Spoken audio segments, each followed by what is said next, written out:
حي على الفلاح.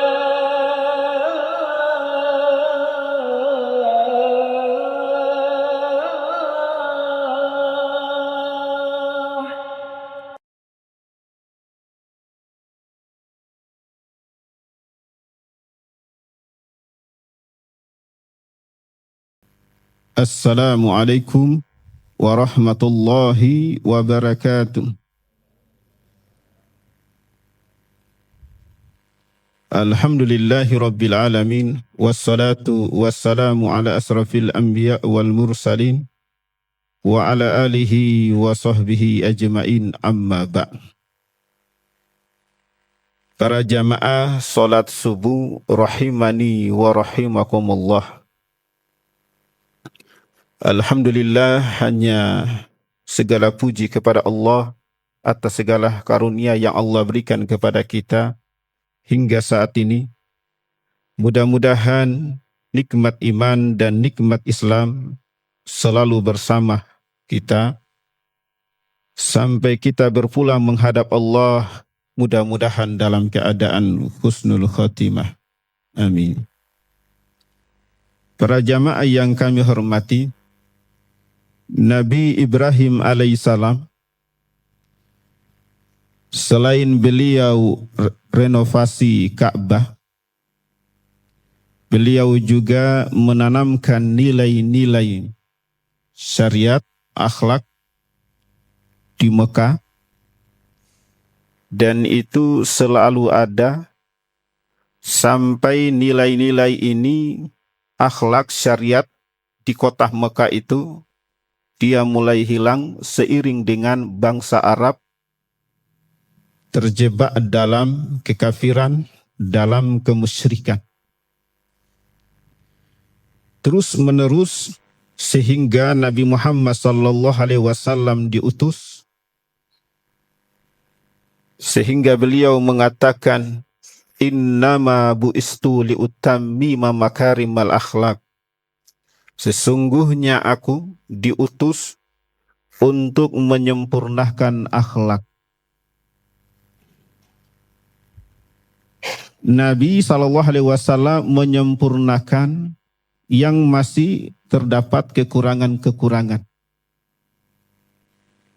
Yang sudah ada dari Nabi Ibrahim beliau hidupkan, yang belum ada disyariatkan oleh Allah Subhanahu wa Ta'ala.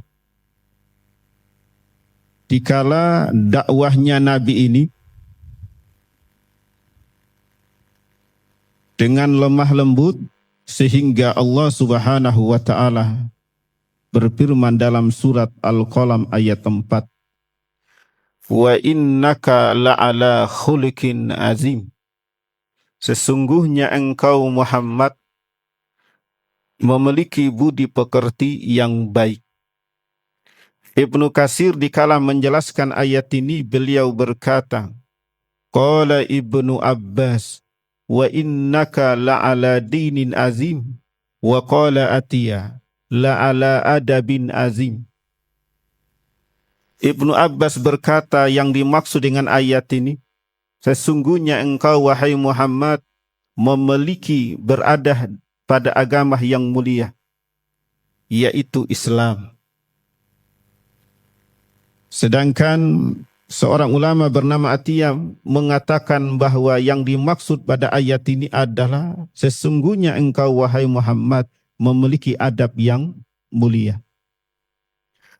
Hal ini berdasarkan riwayat an Qatadah qala su'ilat Aisyah radhiyallahu anha an khuliki Rasulillah sallallahu alaihi wasallam faqalat kana khuluquhul Qur'an. Dari Qatadah dia berkata bahwa Aisyah itu pernah ditanya bagaimanakah akhlaknya Nabi. Kemudian Aisyah berkata, akhlaknya Nabi itu adalah Al-Quran. Para jamaah, berdasarkan surat Al-Qalam ini, bahwa kalau kita ambil tafsir yang pertama, dikala seseorang berada dalam Islam, maka itu sebuah kemuliaan yang Allah karuniakan. Islam itu mulia, maka jangan merendahkan diri, jangan menghinakan diri di hadapan orang-orang kafir. Toleransi itu boleh, tetapi tidak harus, tapi tidak boleh korbankan akidah. Tetap berbuat baik kepada siapapun. Karena prinsip dalam tetangga itu, kita diperintahkan berbuat baik tanpa harus menanyakan, mohon maaf Pak, agamamu apa? Tidak ada. Ya, tidak ada pertanyaan urusan-urusan seperti itu. Siapapun dia, dalam syariat kita diperintahkan untuk berbuat baik. Para jamaah yang kami hormati, dikalah Nabi SAW disebut sebagai orang yang memiliki budi pekerti, di antaranya beliau hadir di tengah-tengah masyarakat untuk membela, mengajarkan orang-orang yang terlahir dalam keterbatasan fisik. Keterbatasan fisik ini yang kemudian dikenal di zaman kita sekarang dengan istilah difabel sama disabilitas. Seperti riwayat dari Abdullah ibnu Mas'ud yang dikeluarkan oleh Al-Hakim. Suatu hari Abdullah ibnu Mas'ud ini naik ke pohon. Kemudian pakaiannya terkena hembusan angin sehingga tersingkaplah kedua kaki. Dilihat oleh orang, oleh kawan-kawannya, kemudian mereka tertawakan. Kenapa? Karena kedua kakinya Abdullah ibnu Mas'ud, betisnya itu kecil. Tidak normal pada umumnya.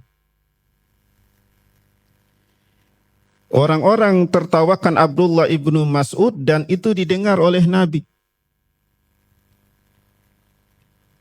Kemudian Nabi sampaikan kepada mereka yang tertawakan Abdullah ibnu Mas'ud ini.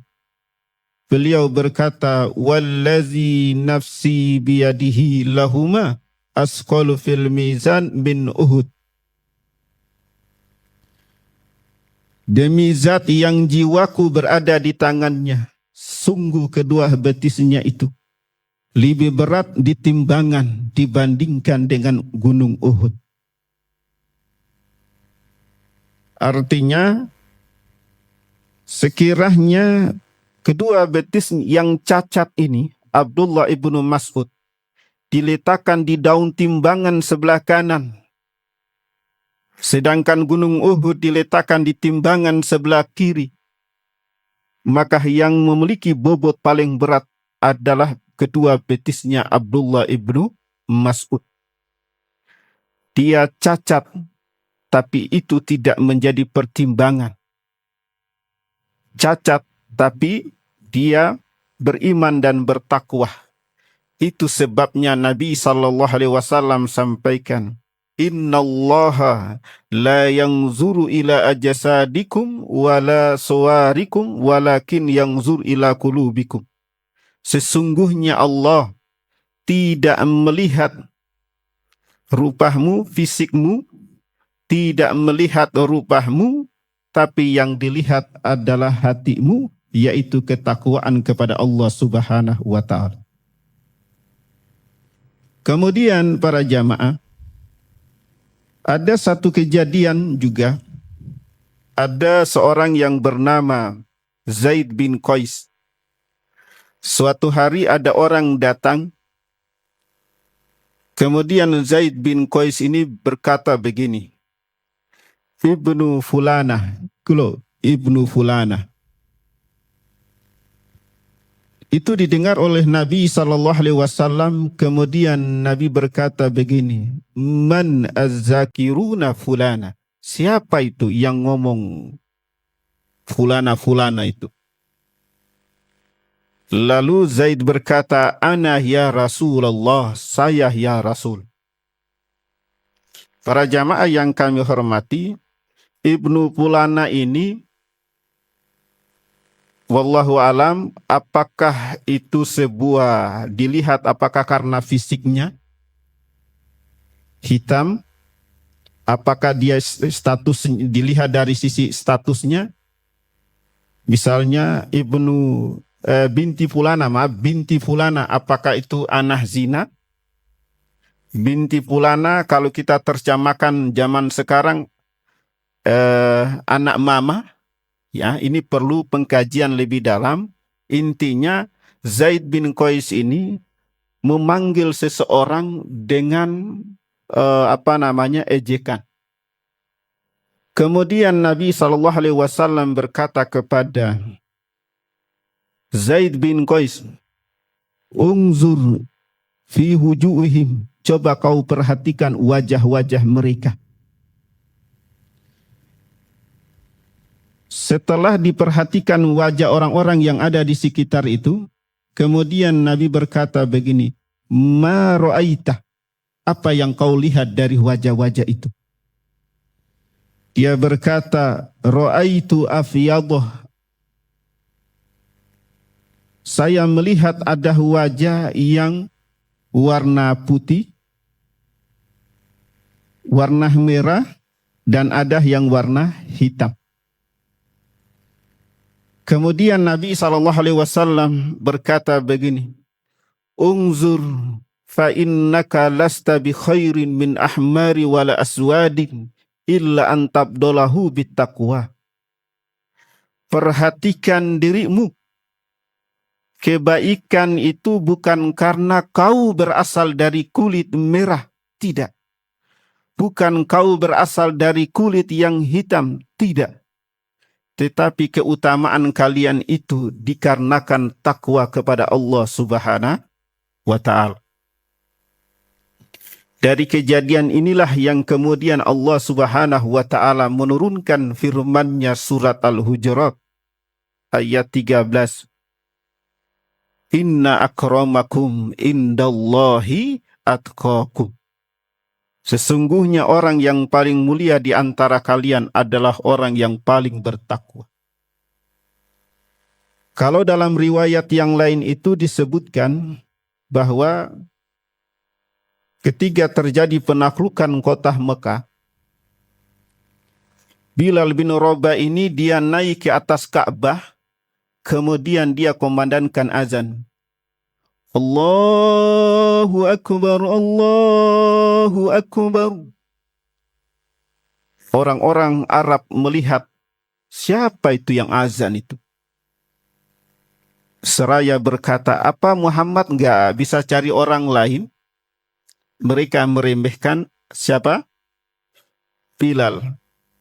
Ini bekas budak hitam. Ya. Apa yang dilakukan ucapan orang-orang Arab karena mereka belum tahu? Karena ini terjadi peristiwa penaklukan kota Mekah. Allah Subhanahu wa Ta'ala menegur mereka dengan firman-Nya, Inna akramakum indallahi atqakum. Sesungguhnya orang yang mulia di antara kalian itu adalah orang yang bertakwa. Tidak dilihat dari sisi fisik. Itu sebabnya Nabi SAW dikala menjelaskan ayat ini, beliau berkata, Al-hasabul malu wal karmut taqwa. Seseorang itu dipandang mulia di dunia karena harta. Sedangkan seseorang dipandang mulia di akhirat kelak itu dikarenakan takwa. Kemudian para jamaah yang kami hormat, Nabi SAW sampaikan berita gembira kepada orang-orang yang terlahir dalam kekurangan fisik. apakah dia tuli, apakah itu buta, apakah kekurangan yang ada pada fisiknya. Tetapi kekurangan itu tidak menghalangi dia untuk beribadah kepada Allah Subhanahu wa Ta'ala. Itu sebabnya ada orang buta tapi hafal Al-Quran. Orang bisu bisa mempelajari Al-Quran. Demikian juga orang-orang yang cacat yang lain, itu mereka melaksanakan apa yang Allah perintahkan. Anas bin Malik berkata begini, qala an-nabiy sallallahu alaihi wasallam, inna Allah qala, idza ibtalaitu abdi bihabibataihi fasabara awwatuhu minhumal jannah. Sesungguhnya Allah berfirman, hadis qudsi, apabila aku menguji hambaku dengan kedua kekasihnya, yaitu kedua matanya ini buta, fasabaroh, kemudian dia bersabar dengan ujian itu, awwattuhuma minhumal jannah, maka aku akan membayar secara tunai, aku berikan ganti yang lebih baik, yaitu dengan surga. Ini adalah sebuah hadis yang Nabi SAW sampaikan sebuah berita gembira bahwa terlahir dalam keadaan cacat, jangan bersedih hati. Karena cacat yang ada pada tubuh itu hanya sementara dimiliki di dunia. Yang kelak di akhirat akan diganti oleh Allah dengan kulit, dengan fisik yang lebih baik. Makanya para jamaah, kalau ada orang lahir itu ada yang cacat. Yang bahayanya lagi, di hari kiamat ada orang yang bangkit, ya, itu dalam keadaan cacat. Ada yang tahu siapa yang cacat di hari kiamat?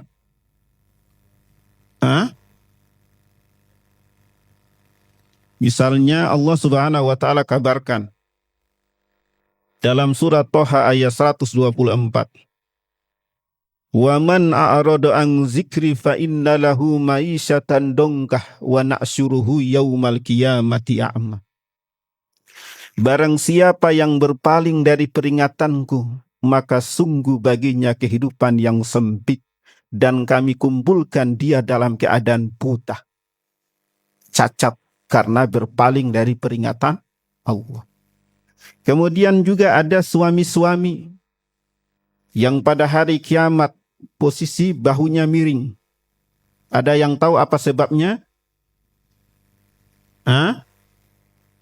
Karena tidak adil terhadap istrinya, cacat.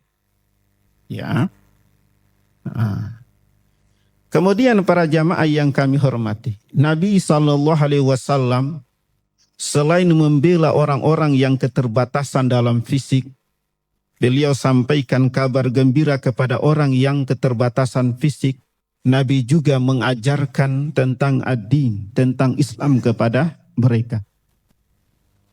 Seperti hadis yang diriwayatkan oleh Imam Muslim, an Abi Hurairah radhiyallahu an qala, ata rajulun a'mah faqala ya Rasulullah, inni laysa li qaidun yakuduni ilal masjid farakhasalah falamma walla da'ahu faqala hal tasma'un nida'a bis salat qala na'am qala fa'ajib. Abu Hurairah berkata, ada seorang yang buta datang kepada Nabi dan dia adalah Abdullah ibnu Maktum. Dia berkata, ya Rasulullah, sesungguhnya aku tidak memiliki keluarga penuntun yang bisa menuntun saya ke masjid. Farakhasalah, maka Nabi berikan kelonggaran, yaitu sudah sholat di rumah aja. Falamma walla, tatkala Abdullah ibnu Maktum ini dia berpaling meninggalkan Nabi, da'ahu, Nabi memanggilnya. Dan Nabi berkata begini, hal tasma'un nida'a bis salat, apakah kau mendengarkan panggilan azan untuk salat? Qala na'am, iya. Qala fa'jib, kalau gitu wajib. Nabi SAW mengajarkan kepada orang yang buta. Itulah yang kemudian Allah Subhanahu wa taala menyatakan bahwa Nabi itu adalah wa innaka la'ala khuliqin azim. Laqad kana lakum fi Rasulillahi uswatun hasanah. Beliau tidak beda-bedakan. Berdasarkan hadis inilah yang kemudian dijadikan sebagai dalil oleh sebagian ulama bahwa solat berjamaah bagi kaum laki-laki itu hukumnya wajib. Sedangkan ulama yang lain berpendapat bahwa solat berjamaah itu hukumnya sunnah muakkadah. Hal ini didasarkan pada hadis dari An Abdullah bin Umar. Qala Rasulullah sallallahu alaihi wasallam, salatul jama'ati afdalu min salati fajri bi 27 darajah. Salat berjamaah itu lebih baik daripada salat sendirian dengan 27 derajat. Dalil ini dijadikan sebagai alasan bahwa salat berjamaah itu hukumnya sunnah muakkadah. Kenapa? Karena Nabi tidak menafikan salat sendirian. Ya.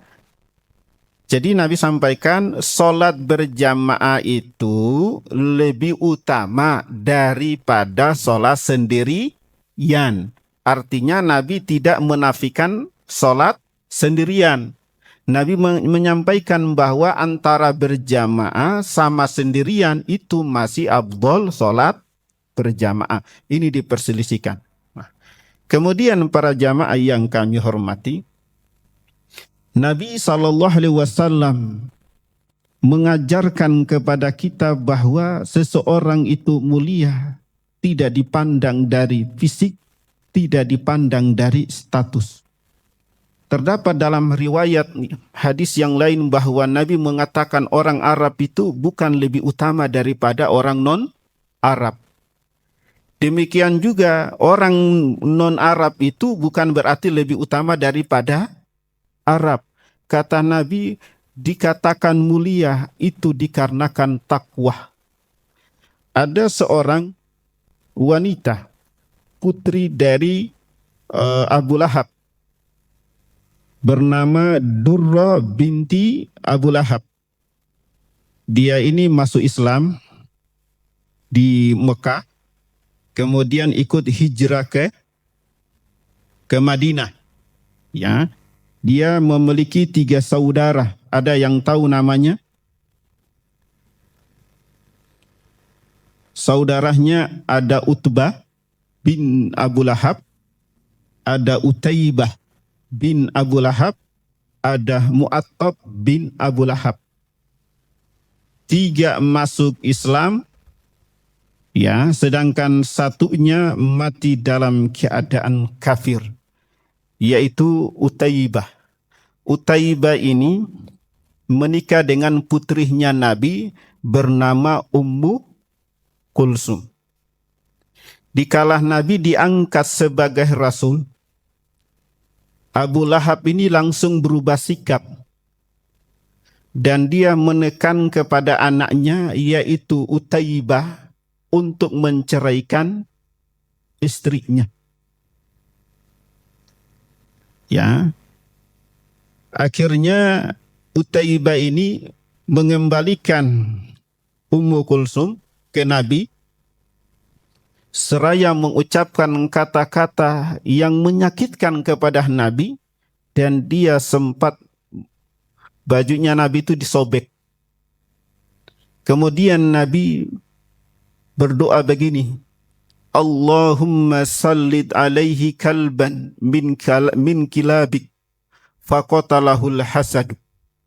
Ya Allah, kuasakanlah anjingmu kepadanya di antara anjing-anjingmu. Kemudian yang menerkam, yang mencabik tubuhnya ini bukan anjing lagi, tetapi singa. Kejadian ini ketika Abu Lahab dan Utaibah mereka pergi ke negeri Syam untuk berdagang. Dalam perjalanan Utaibah istirahat.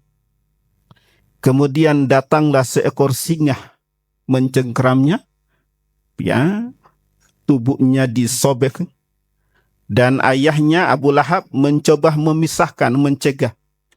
Tapi karena ini adalah doanya Nabi, tidak ada satupun yang bisa mencegah apabila Allah telah menurunkan pertolongan.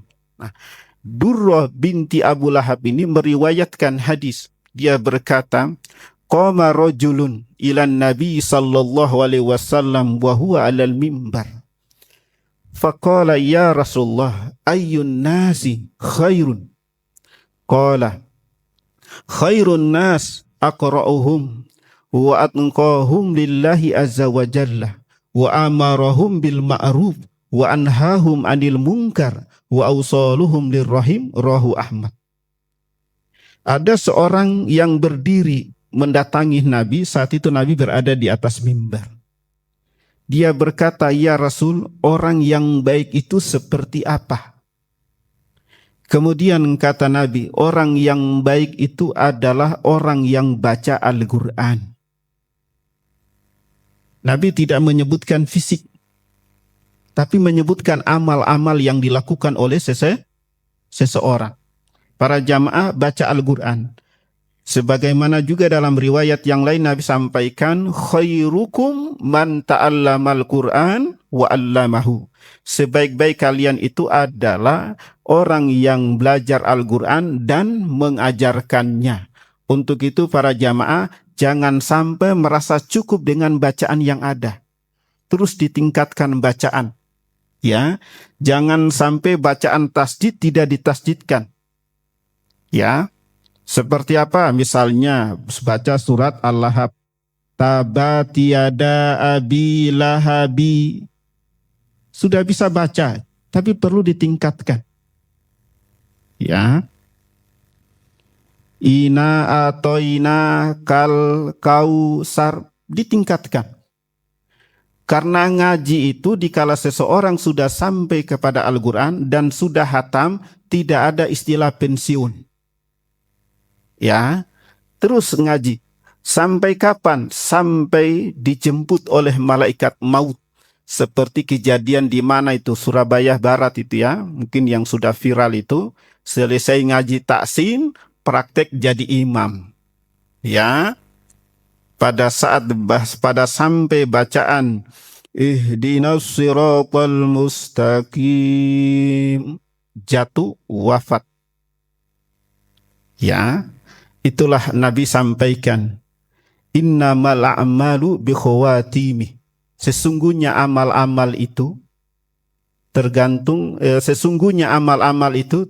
pada penutupnya. Artinya seseorang itu diwafatkan sesuai dengan amal yang dilakukan. Kemudian kata Nabi, orang yang baik itu adalah orang yang bertakwa karena Allah. Orang yang baik itu karena memerintahkan kebaikan, mencegah kemungkaran. Ini sesuai dengan firman Allah, kuntum khaira ummatin ukhrijat linnas ta'muruna bil ma'ruf wa tanhauna 'anil munkar wa tu'minuna billah. Kalian itu adalah umat yang terbaik karena dilahirkan, dikeluarkan kepada orang lain manusia untuk mengajak kebaikan, mencegah kemungkaran, dan dua hal ini itu dibangun dengan landasan iman kepada Allah. Dan orang yang terbaik itu kata Nabi adalah orang yang menyambung silaturahim. Para jamaah yang kami hormati, berdasarkan dalil yang saya sebutkan ini, bahwa fisik yang kita miliki ini tidak dipandang. Yang dipandang itu adalah seseorang itu beramal soleh, seseorang itu dia bertakwa, yaitu menjalankan perintah Allah dan menjauhi larangan Allah. Maka dari itu para jamaah, kalau ada saudara kita yang mengalami kekurangan fisik, tidak boleh mengejek dia. Walaupun itu kenyataan. Itu loh, buta. Jangan. Ya. orang itu loh. Jadi tidak boleh menyebutkan walaupun kenyataan seperti itu. Ya. Kita menghina seseorang. Ya. Bisa jadi orang yang dihina itu adalah orang yang mulia di sisi Allah Subhanahu wa taala. Wallahu a'lam bissawab. Kita akhiri subhanakallahumma wa bihamdik asyhadu an la ilaha illa anta astaghfiruka wa atubu ilaik. Alhamdulillah. Assalamualaikum warahmatullahi wabarakatuh.